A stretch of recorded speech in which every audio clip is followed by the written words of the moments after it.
Good afternoon, everybody. My name is Peter Ponce, and today I will be explaining to you a little bit about the main findings after reading the book An Introduction to Psycholinguistics by Danny Steinberg and Natalia Sciarini. So first, it is important to mention that babies or kids, when they're newborns, there is no real understanding of speech production or comprehension. It does not happen immediately. It is not until we start producing our first sounds, things like crying, uh, and gargling, that we start to produce some sort of sound. And then we move on to babbling, which is basically repeated syllables, usually with this pattern of consonant vowel or consonant vowel consonant.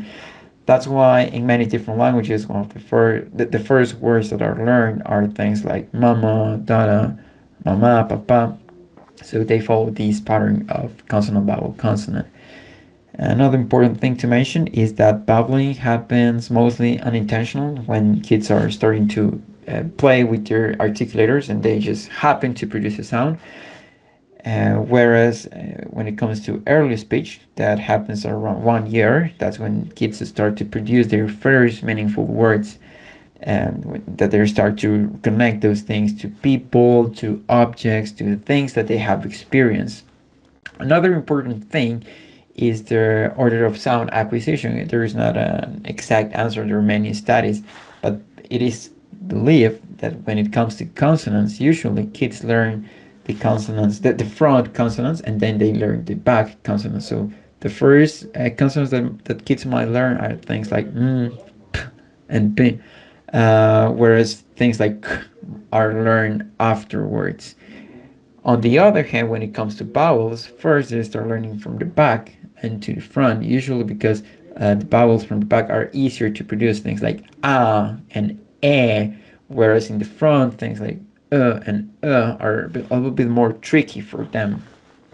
And then within early speech stages, we have basically four. And the first one, which is naming, what kids produce one word to name the objects that they already know, to usually nouns.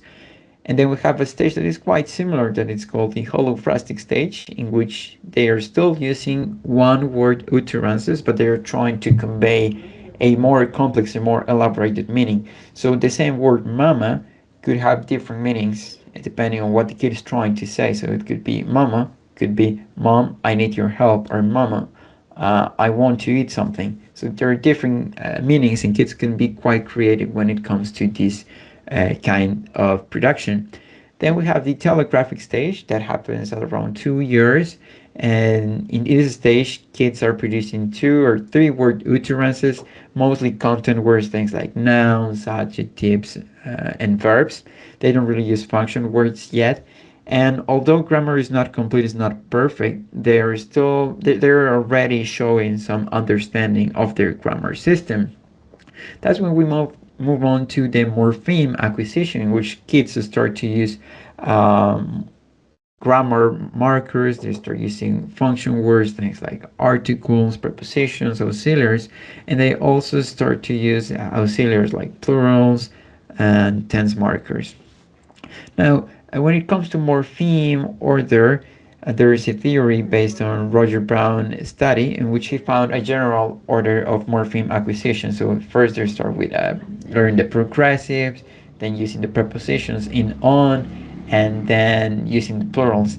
And these things are learned first because those are things that are observable and meaningful for them. In fact, kids can clearly make the difference between car and cars in plural. So it's something meaningful and relatable for them.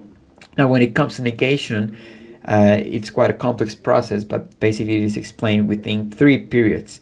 Within the first period, they start using only negation markers, things like no and not, like no money, not Teddy. In the second period, they start to use some of the auxiliaries like don't or can't, but they're still making some mistakes.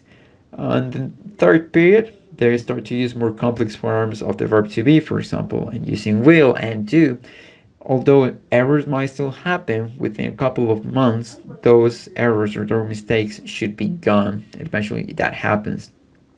Another important thing to mention is that comprehension precedes production, so you can probably not be able to produce something, but you have to be able to understand. And actually, there were some cases in which this actually happened with real people, but it cannot happen all the way around. You cannot produce something that you have never been exposed to or that you don't know anything about, and that is something quite interesting. And finally, I would like to talk about abstract words. So at the beginning, children start to learn some more concrete words, things that they can relate with their visuals, things like nouns or objects like dog, ball, mom, etc., or verbs, jump, cry. And then when it comes to understanding abstract words, it gets quite tricky. Things like truth, light, idea, or hope.